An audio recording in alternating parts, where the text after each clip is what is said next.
नमस्कार दोस्तों, बीएसएनएल पिछले कुछ दिनों से सोशल मीडिया पर चर्चा का विषय बना हुआ है। दावा किया जा रहा है कि जियो के दाम बढ़ाने के बाद लोग उसका बायकॉट कर रहे हैं और अपनी सिम को बीएसएनएल में पोर्ट करा रहे हैं। 24 साल पहले सरकार ने दूरसंचार क्रांति को बढ़ावा देने के मकसद से बीएसएनएल यानी कि भारत संचार निगम लिमिटेड की स्थापना की थी। अब जब बीएसएनएल खबरों में है तो विभिन्न दलों के राजनीतिक समर्थक उसके फायदे और नुकसान को लेकर अपने अपने हिस्से के दावे कर रहे हैं। इसी तरह का एक दावा सोशल मीडिया पर वायरल है, जिसमें कहा गया कि साल 2013 में बीएसएनएल मुनाफे में थी, जबकि 10 साल बाद वो घाटे में आ गई। सोशल मीडिया प्लेटफॉर्म एक्स पर नेशनल यूथ कांग्रेस की प्रवक्ता रोशनी जायसवाल ने लिखा, साल 2013 में बीएसएनएल का मुनाफा 10,183 करोड़ था और साल 2023 में घाटा 13,356 करोड़ हो गया है। मित्रों, आखिर किसने बर्बाद किया बीएसएनएल को? ऐसा रोशनी जायसवाल ने ट्वीट किया है। इसी तरह के पोस्ट कई अन्य यूजर ने भी किए हैं, जिन्होंने 2013 में बीएसएनएल के फायदे में होने का दावा किया है।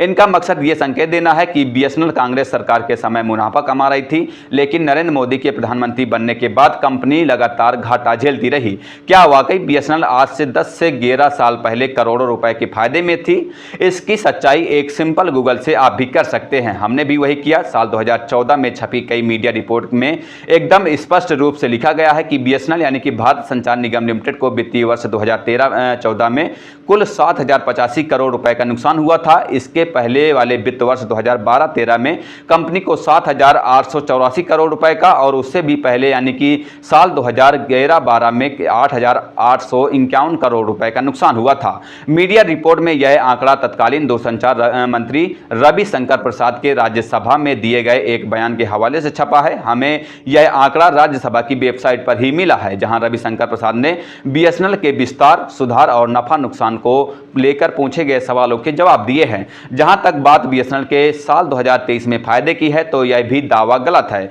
बिजनेस स्टैंडर्ड की 24 जुलाई 2024 को छपी रिपोर्ट के अनुसार वित्तीय वर्ष 2023-24 में बीएसएनएल का नुकसान घटकर 5,371 करोड़ रुपए हो गया है। यह जानकारी दूरसंचार राज्य मंत्री चंद्रशेखर पेम्पासनी ने लोकसभा में दी है। उन्होंने बताया कि वित्तीय वर्ष 2022-23 में बीएसएनएल यानी कि भारत संचार निगम लिमिटेड का घाटा 8,161 करोड़ रुपए था, जो कि वित्तीय वर्ष 2023-24 में बीएसएनएल का नुकसान घटकर 5,371 करोड़ रुपए हो गया है।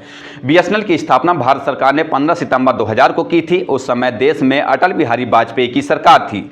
बीएसएनएल भारत सरकार के 100% मालिकाना हक वाली एक पब्लिक सेक्टर अंडरटेकिंग यानी कि पीएसयू कंपनी है। कंपनी लैंडलाइन के अलावा इंटरनेट और मोबाइल सेवाएं भी देती है। साल 2002 के आसपास बीएसएनएल ने सेलोन के बैनर तले अपनी मोबाइल सेवाएं शुरू की थी। लोगों को तब महीनों के इंतजार के बाद सिम कार्ड मिला करते थे। द हिंदू की रिपोर्ट के मुताबिक साल 2005 आते आते बीएसएनएल की मोबाइल फोन बाजार में 21% की हिस्सेदारी बन गई थी। ऐसा नहीं है कि बीएसएनएल हर वक्त नुकसान में ही रही है। साल 2004-05 के वित्त वर्ष में बीएसएनएल ने 10,183 करोड़ रुपए का मुनाफा कमाया था। उस साल देश की सत्ता में भी बदलाव हुआ। आम चुनाव में अटल बिहारी वाजपेयी के नेतृत्व वाली बीजेपी को हार का सामना करना पड़ा था। सोनिया गांधी के नेतृत्व वाले यूपीए ने सत्ता संभाली और मनमोहन सिंह प्रधानमंत्री बनाए गए। लेकिन उससे पहले ही बीएसएनएल कामयाबी की ऊंचाइयां छू रही थी। लेकिन फिर बीएसएनएल को टक्कर देने के लिए दो प्राइवेट कंपनियां प्लेयर मार्केट में आ गई थी। एक कंपनी थी भारतीय एयरटेल और दूसरी थी रिलायंस इंडिया मोबाइल। इसके बाद बीएसएनएल यानी कि भारत संचार निगम लिमिटेड की मार्केट हिस्सेदारी में गिरावट शुरू हुई। मार्केट शेयर गिरा तो कंपनी की कमाई भी गिरी। इंडिपेंडेंट संस्थान पीआरएस की एक रिपोर्ट के अनुसार साल 2009-10 में 10 से बीएसएनएल घाटे में जाना शुरू हुई। साल 2009-10 के वित्तीय वर्ष में 574 करोड़ रुपए का मुनाफा कमाने वाली कंपनी अगले ही वित्तीय वर्ष यानी साल 2010-11 में 1,800 करोड़ के नुकसान में चली गई। सरकार ने बीएसएनएल की सख्त हालत में सुधार के लिए लगातार राहत पैकेज दिए हैं। साल 2019 से साल 2023 तक बीएसएनएल को कुल 3,22,000 करोड़ रुपए का राहत पैकेज दिया गया है। अब बीएसएनएल की बैलेंस शीट में फिर से फायदा कब से लिखा जाएगा? बड़ी संख्या में उपभोक्ताओं का विश्वास उस पर दोबारा फिर से कब कायम किया जाएगा, ये तो भविष्य ही बताएगा। कुल मिलाकर बीएसएनएल के साल 2013 में 10,186 करोड़ रुपए के मुनाफे और साल 2023 में 13,356 करोड़ रुपए के घाटे में होने का दावा भ्रामक है। बहरहाल इस खबर पर इतना ही। आगे की जो भी अपडेट होंगी हम आप तक पहुंचाते रहेंगे। फिलहाल चलते हैं, मिलते हैं किसी नई खबर के साथ। तब तक के लिए बहुत बहुत धन्यवाद। जय हिंद, जय भारत।